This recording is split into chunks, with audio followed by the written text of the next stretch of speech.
मैं कोई pro India नहीं इनको इंटरव्यू दूंगा, जो हकाइक पे बात है वही करूंगा, क्योंकि आजकल बहुत ज्यादा सोशल मीडिया पे मुझ पे ये चल रहा है कि यार ये प्रो इंडिया करता है, प्रो इंडिया करता है। तो सबसे पहले मैं हकाइक पे बात करूंगा, प्रो इंडिया की बात नहीं करूंगा। और आने वाले दिनों में वो कम्पीट कर जाएगा जापान की टेक्नोलॉजी को भी, उसकी इकोनॉमी को भी। उनका एक्सपोर्ट का जो वॉल्यूम है वो हमसे बहुत ज्यादा है। वो हम कहते हैं ना, मोदी बहुत करप्ट है और मुसलमानों पे जुल्म करता है, लेकिन उसने इस अगर नजर से देखा जाए, मोदी ने अपने मुल्क को बहुत आगे लेकर आया है। और मुसलमान जिसका उसको उधर चला हुआ है, कहा कि मुसलमान को राइट्स नहीं मिल रहे। और जिस तरह इंडिया की तरक्की की मेन वजह उनके नरेंद्र मोदी है और उनके वजीर खारजा है। देखिए, इंडिया कहाँ और ब्राजील कहाँ, नरेंद्र मोदी वहां निकल जाते हैं, आए भाई हमारे साथ ब्राजील में, आप इकोनॉमी में आए हमारे साथ, हम आपके साथ अपने बिजनेस को शेयर करना चाहते हैं, आप कुछ इन्वेस्ट करें, कुछ हम इन्वेस्ट करें। लेकिन इंडिया की जो इकॉनमी आज स्टेबल है या इसने बूस्ट पर है, उसकी वजह इंडिया अब्दुल कलाम आज़ाद की इंडस्ट्रियलाइजेशन और उनकी इंडिपेंडेंट पॉलिसीज का रिजल्ट है।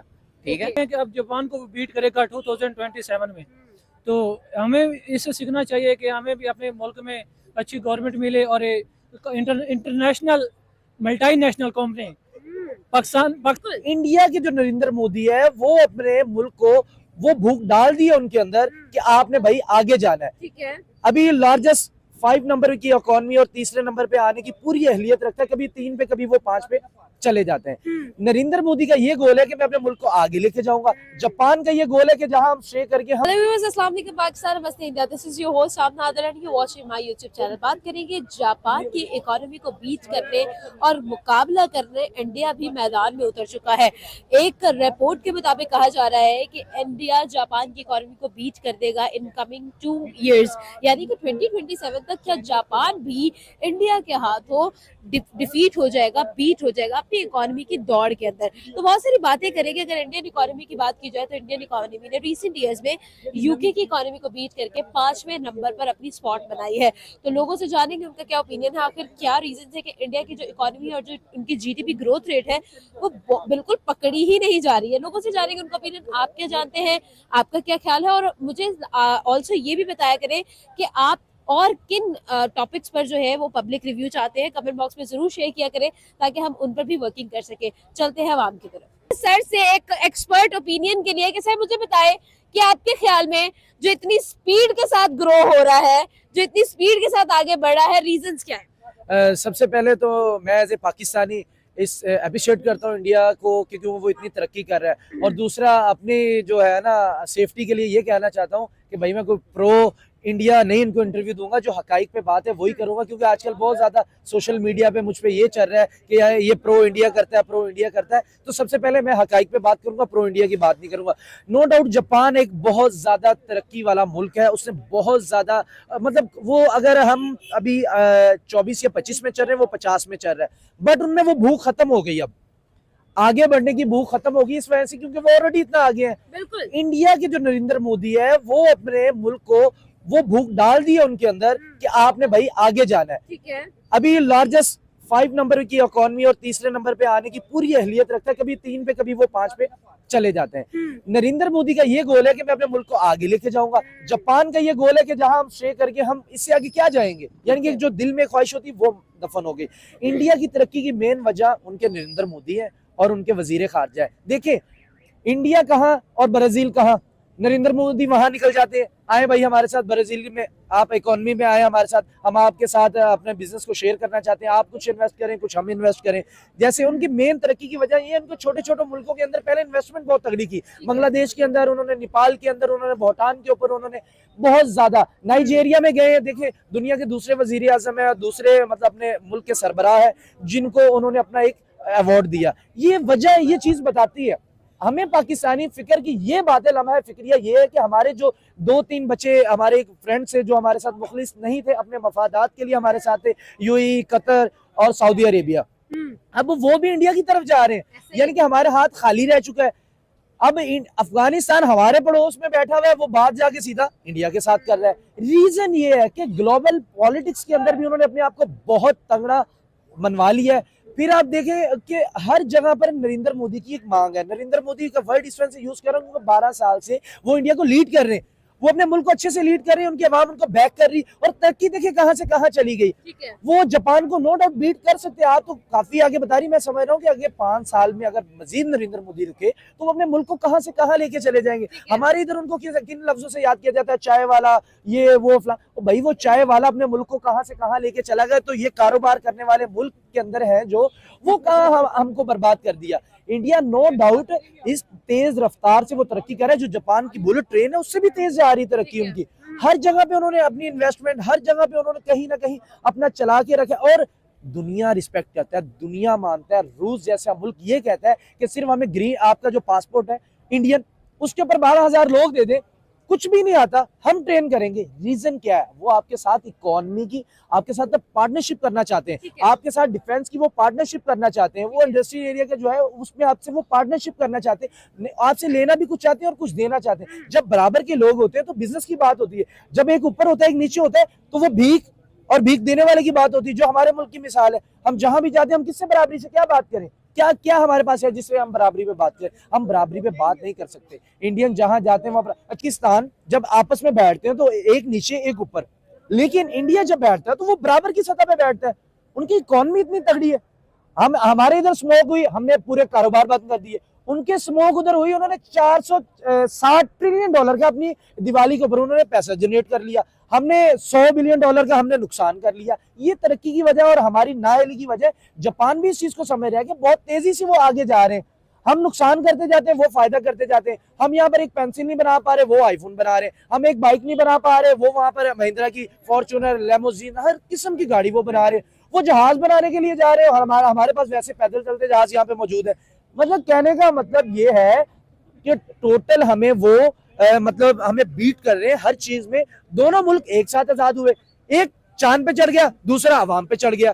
डिफरेंट यही होता है, जब आपके मफादात अपने मुल्क के लिए हो तो जापान जैसी कंट्री को भी बीट कर। आप देखिए जापान को 1960 में 10 करोड़ रुपए पाकिस्तान ने दिए, आज जापान की तरह जिसने 10 करोड़ रुपए लिए थे वो कहां से कहां चला गया, और जिसने दिए वो अब दुनिया भर का कर्जाई। कौन सा ऐसा मुल्क है जिसके हमने पैसे नहीं देने? IMF के हमने पैसे देने, UAE के हमने पैसे देने, कतर के हमने पैसे देने, चाइना को हमने पैसे देने, सऊदी अरेबिया को हमने पैसे देने। इंडिया ने किसको पैसे देने? किसी के नहीं। उन्होंने लेने हैं, उन्होंने बांग्लादेश से लेने हैं लगभग 854 बिलियन डॉलर उन्होंने अडानी से लेने हैं सिर्फ। मतलब अडानी को उन्होंने देने हैं बांग्लादेश वालों ने। और इसी तरह जो है नेपाल है उनका पड़ोसी मुल्क, लगभग तकरीबन 25 से 26 करोड़ ट्रिलियन डॉलर, 25 से 26 ट्रिलियन डॉलर US के डॉलर हैं जो, उनमें उन्होंने नेपाल ने उनको देने हैं। भूटान ने लगभग कोई 20 के राउंड बाउंड उनको ट्रिलियन डॉलर उन्होंने देने उनको। मतलब वो इतना पैसे वापस आ जाए तो जापान की इकोनॉमी बीट हो जाएगी यानी कि। लेकिन नरेंद्र मोदी का ये गोल था, जितना मैं नरेंद्र मोदी को अपने मुल्क के साथ होने से और उतनी मेहनत है, उतनी मैं डॉक्टर जयशंकर वजीर खारजा की उनको ना शामिल करूं तो ज्यादती होगी यकीन उनके साथ। उनका बहुत बड़ा रोल है ग्लोबल पॉलिटिक्स के अंदर, उनका बहुत बड़ा रोल है। वो अपने मुल्क को आगे लेके जा रहे हैं, ये हमें मानना चाहिए। हम उनकी फिल्मों को तो मानते हैं, हम उनके गानों पे ठुमके भी अच्छे से लगाना जानते हैं, उनकी हम हर जो काम है जो स्पोर्ट्स को मानते हैं, हर चीज। भाई उनकी इकोनॉमी को क्यों नहीं मानते? जब इकोनॉमी की बात करते हैं आप टैग लगा देते हैं, ये प्रो इंडियन कर रहा है, प्रो इंडियन कर रहा है, यार इस तरह नहीं होता। ऑनेस्ट हो अपने मुल्क के साथ। जो बंदा बात करता है उसकी बात को समझे तो सही। इंडिया कौन सा भाई कोई 7 समंदर पार है? ये हमारे यहाँ से 100 किलोमीटर दूर पे इंडियन का बॉर्डर है।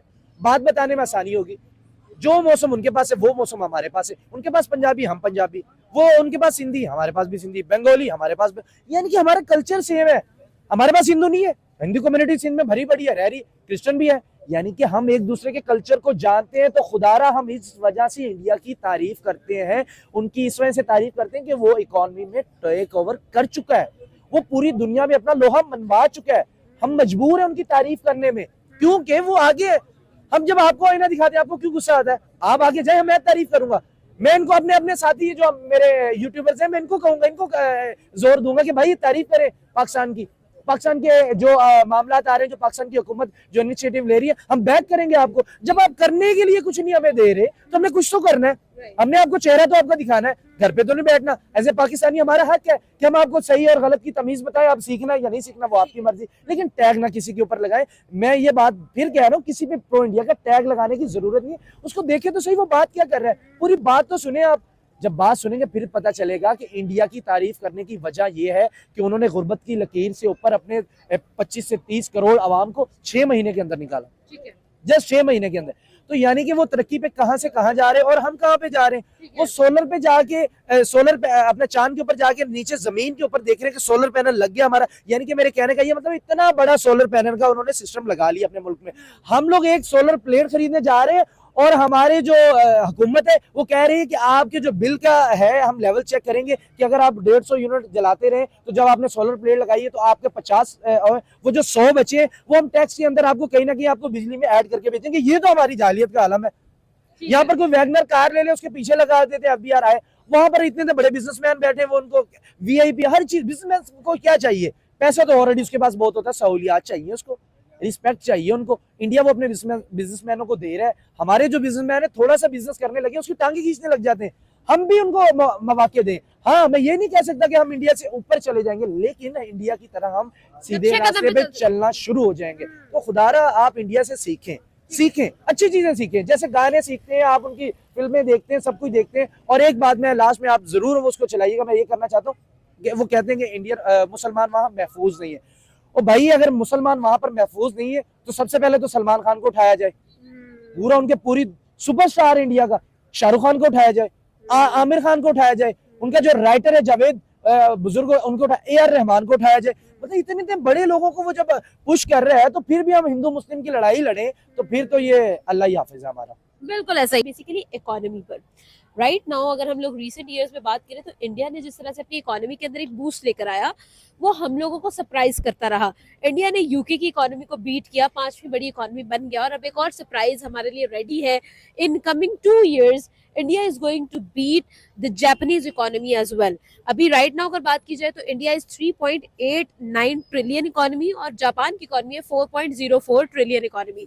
आपको क्या लगता है, क्या वाकई में इंडिया इज कैपेबल कि वो चौथी बड़ी इकोनॉमी बन जाए और जापान को भी बीट कर दे? India absolutely has capability of growing.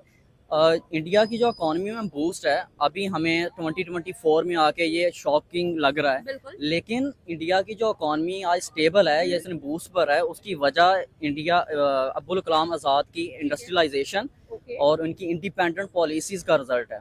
ठीक है, हम आज हमारे लिए 2024 में वो शॉकिंग है कि वो अप ग्रोइंग हो रही है, क्योंकि हमने हमेशा से उसे इग्नोर करते रहे हैं। लेकिन आज हमें ये चीज़ मान लेनी चाहिए कि जो इंडिया की इकॉनमी है ये 5th से टॉप 4th इकॉनमी बिगेस्ट और स्ट्रॉन्गेस्ट बन रही है। और ऐसा नहीं है कि वो सिर्फ बात खाली है, वो बिल्कुल इसके लिए कोशिश भी कर रहे हैं। IT का हब बनने जा रहा है इंडिया में। जितने भी आपके कॉर्पोरेट्स और बड़ी इंडस्ट्रीज हैं उनके CEO इंडिया से हैं।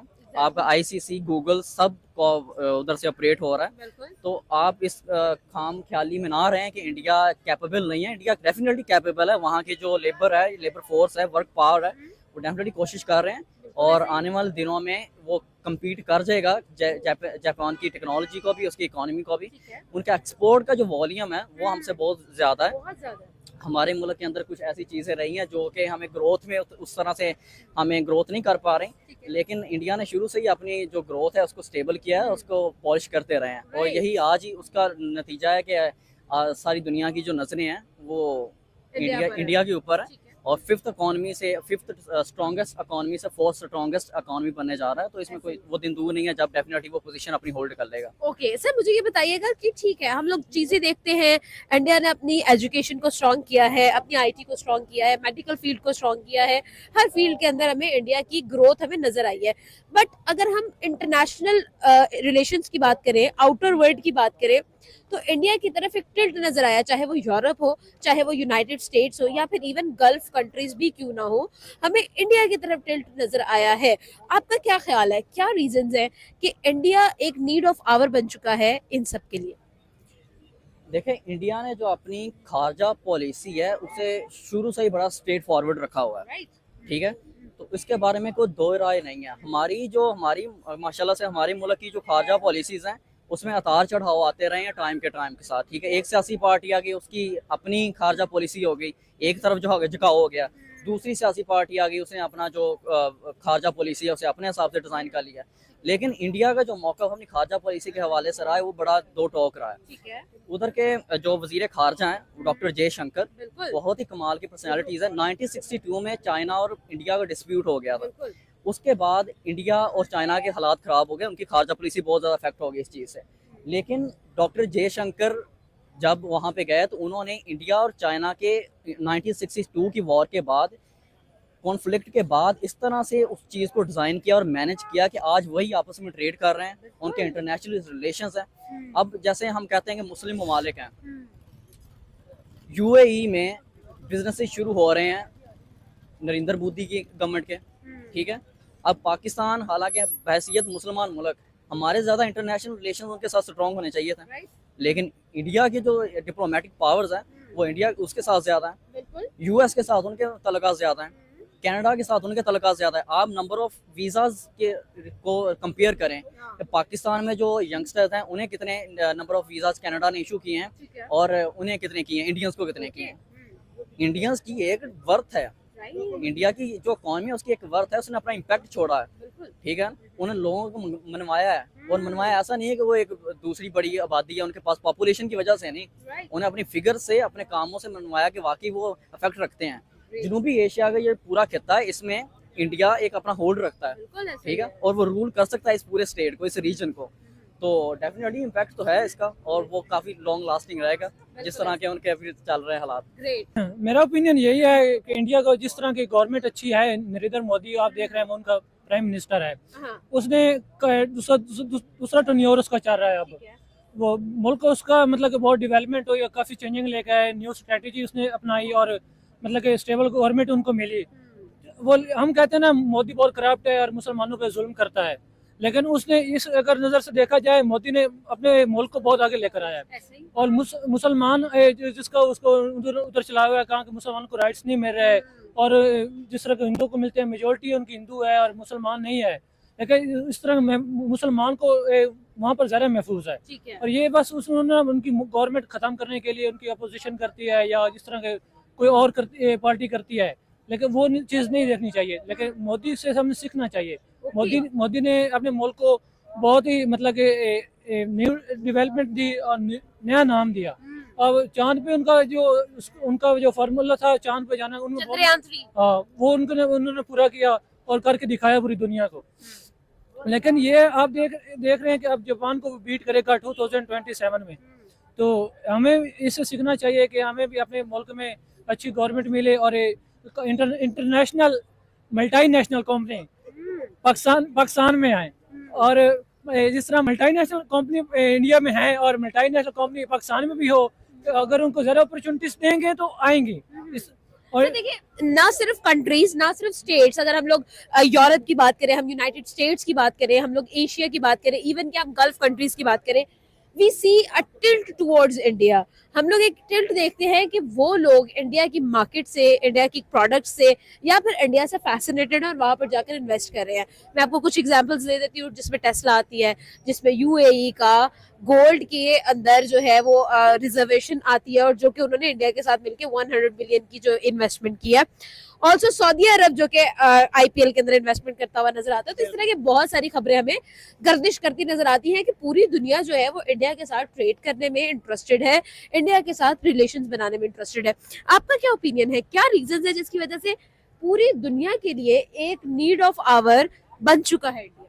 ये जो मेन चीज़ है ना इंडिया की, वो है उसकी ना वो एक स्टेज पे पूरी गवर्नमेंट ठीक है, और उनकी जो फौज है, जो जितने भी है, वो एक स्टेज पर खड़े हैं।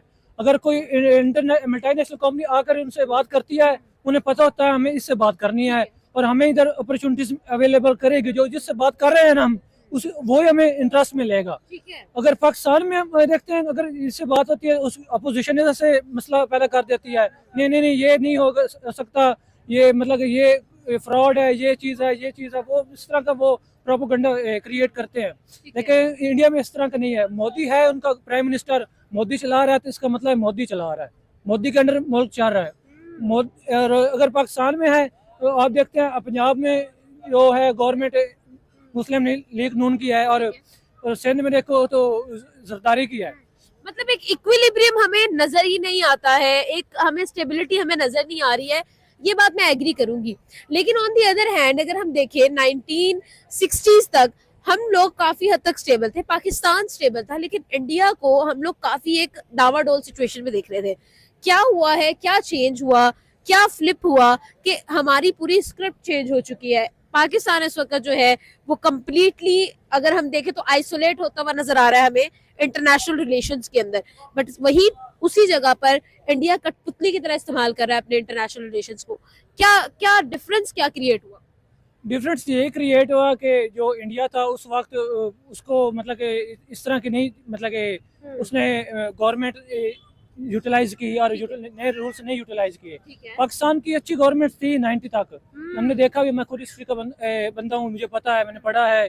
लेकिन जो बाद में मतलब इसके बाद 2000 के बाद में ना जो गवर्नमेंट आई उन्होंने अपना टेन्योर पूरा नहीं किया। बिल्कुल। पॉलिटिकल स्टेबिलिटी होगी तो हमारा मुल्क तरक्की करेगा, नहीं तो नहीं करेगा। इंडिया की जो सबसे ज़्यादा जो मेन चीज़ है ना डेवलपमेंट की, वो पॉलिटिकल स्टेबिलिटी है, वो उसकी वजह से वो मुल्क आगे जा रहा है। और दूसरी बात ये है, इंडिया को हमारा हमसाया है, हमें उसको कॉपी करना चाहिए, मतलब उससे सीखना चाहिए। अगर हम यही कहते हैं, दूसरा ये हमें हमारी कार्यशैली पॉलिसी अच्छी होगी, जहाँ तक इंडिया से हमारे तल्लुकात अच्छे होंगे तो हम पहले से दूसरे मुल्कों से ज़्यादा तरक्की करेंगे। और अच्छे हमसाए नेबर बन के रहेंगे तो हमें ज़्यादा फायदा होगा, क्योंकि हमारा मुल्क उस हिसाब से नहीं चाह रहा इस तरह से हिसाब से इंडिया चाह रहा है। बिल्कुल। तो आपको क्या लगता है कि हमें इस तरफ जाना चाहिए, इंडिया के साथ अच्छे रिलेशंस कायम करने चाहिए? बिल्कुल, मेन कंट्री की जो डेवलपमेंट की चीज़ होती है ना, जो जिस तरह से तरक्की करता है वो उसकी खारजा पॉलिसी होती है। खारजा पॉलिसी अच्छी होगी, रिलेशंस अच्छे होंगे अदर कंट्री से, तो वो तभी तरक्की करेगा। और यहाँ तक कि इंडिया से भी हमारे अच्छी दुआ करते हैं। मोदी है वो नहीं चाहता हमारे साथ तल्लुक रखने, लेकिन हम दुआ करें कि हमारा मुल्क भी इस तरह की तरक्की करे कि जिस तरह इंडिया किया है, और अच्छी गवर्नमेंट मिले जिस वो हमारे मुल्क को आगे लेकर जाए।